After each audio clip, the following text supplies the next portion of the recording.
when I was your age, Papa used to polish his shoes. And I remember he taught me how to polish his shoes. He had a t-shirt like this, except it was white. Yeah, it was white, but it was like dirty. And so he would always use that. He would pull it. And I remember he explained to me that the way that men kept up their shoes sort of represented, how they carried themselves. You know what I mean? And I took that everywhere with me, so I'm gonna teach you how to polish your shoes. Well, keep all your shoes clean, But these are dress shoes. So these are for special occasions. These are called penny loafers.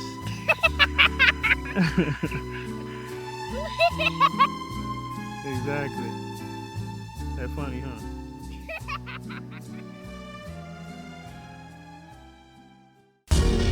Everybody calls you Little Turkey. Hey Z, it's your dad. Just calling to let you know I'm in Louisville. Made it safe and sound.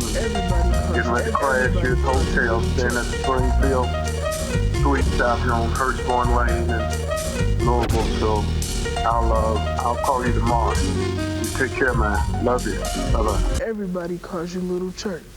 The floorboards creaked as I stepped into what came next for me. Extending past my last task, leaking ceilings dripped into my past path. A flask tilted upright quenched the thirst of this drain, man. A refrain repeated couldn't contain this claimed land. Where my grandfather passed his inheritance to his son, then my father passed his inheritance to his son. The weight of expectation remained a ton, afraid to buy a gun. Impulsive thoughts, caught between the window and the mirror. Dark reflections bounce around unwieldy. Repeated ruminations are often fought. Throwing punches into thin air, emotional girth became my ruler. Since birth, coping with the reality of being peculiar to even those within adjacent proximity. Every once in a while, I'd crack a smile, although I felt my gap teeth would limit me. Closed mouths don't get ahead. We fed our ego with basketball dribbles and rhyming riddles. Critical thinking learned on the fly. Learned science never came into effect. Philosophy from elders evaporated into the sky. At 16, the mind I thought was pristine. Watching my pops polish his shoe. Had no clue that I relived some of the trauma he went through.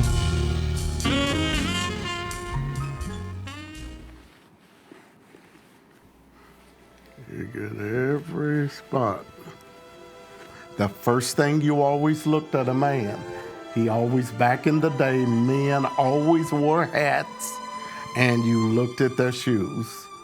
You always, so you didn't, it was no such thing as a man when I grew up not having shined shoes. They even cleaned and shined their work shoes.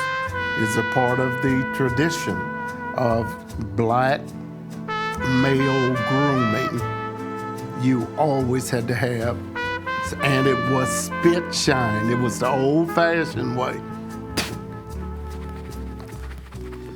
That's what you wanted to have, because that's what people looked at.